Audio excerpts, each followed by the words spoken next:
तो दोस्तों, नरेंद्र मोदी जी रूस और ऑस्ट्रिया के दौरे से भारत वापस आ चुके हैं और इन दौरों में काफ़ी विवाद भरा सफ़र रहा भारत का, क्योंकि रूस को लेकर पूरे नाटो और पश्चिमी देशों का एक अलग अंदाज रहा भारत के खिलाफ। लेकिन हम समझेंगे कि इस दौरे से भारत को कौन कौन सा लाभ हुआ, कौन कौन सा डील पे समझौता भारत को मिला है और इस दौरे से भारत को क्या हासिल हुआ, इन्हीं सभी बिंदुओं पर हम चर्चा करेंगे। तो हमारे वीडियो के अंत तक जुड़े रहें। तो दोस्तों, आप ये भली भांति जानते होंगे कि भारत के अधिकतर फाइटर जेट, कुल मिलाकर अगर फ्रांस के राफेल विमानों को छोड़ दिया जाए तो भारत के पास सभी के सभी फाइटर जेट रूस के ही हैं, रूस से ही निर्मित हैं।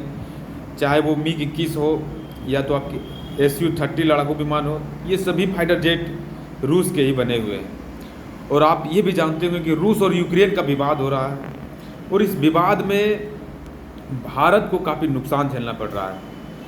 और इस युद्ध से भारत को इतना नुकसान है कि आप ये समझ लीजिए कि भारत के जो 50% फाइटर जेट हैं Su-30, वो उड़ने के लायक नहीं है, वो रनवे पे चलने के लायक नहीं है। और इसका कारण है रूस और यूक्रेन का युद्ध।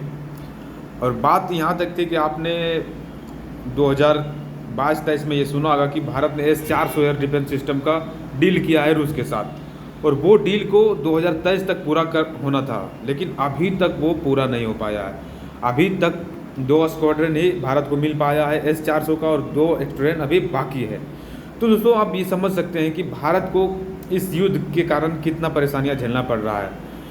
और एक बात ये समझिए कि इस दौरे से भारत को लाभ क्या क्या मिला है। तो दोस्तों, भारत मोदी जी ने रूस दौरे से ये डील फाइनल किया है कि अब Su-30 के जितने भी कलपुर्जे हैं, जितने भी उस मटेरियल लगेंगे, वो सभी भारत में निर्माण होंगे। ये डील भारत ने किया और ये काफ़ी बड़ी डील इसको माना जा रहा है, क्योंकि किसी भी फाइटर जेट को उनके कलपुर्जे, उनके जो मेंटेनेंस की चीज़ें होती है, वो उसके देश में बन जाना बड़ी चीज़ें होती हैं। यही सभी चीज़ों से रूस हमसे कमाई करता था और हम इन्हीं सभी चीज़ों का निर्माण अब भारत में करेंगे। तो ये काफ़ी बड़ी सफलता मानी जा रही है भारत के लिए। और एक चीज़ और हुई है, वो ये हुई है कि रूस और यूक्रेन युद्ध में जो रूस के तरफ से भारतीय लोगों को लड़ाया जा रहा था, भारतीय लोगों को सेना में शामिल किया जा रहा है रूस के द्वारा, उन सभी सैनिकों को अब भारत वापस लाएगा, ये समझौता हुआ है।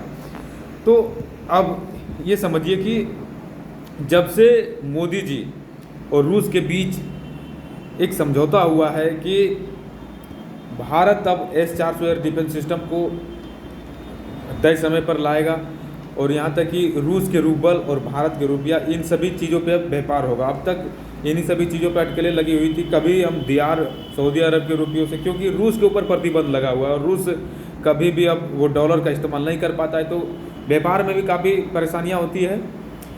यही सभी चर्चाएँ रूस और यूक्रेन के युद्ध के बीच मोदी जी ने पुतिन के साथ किया है। तो दोस्तों, हमारे साथ वीडियो के अंत तक जुड़े रहें। मिलते हैं नेक्स्ट वीडियोज में। जय हिंद दोस्तों।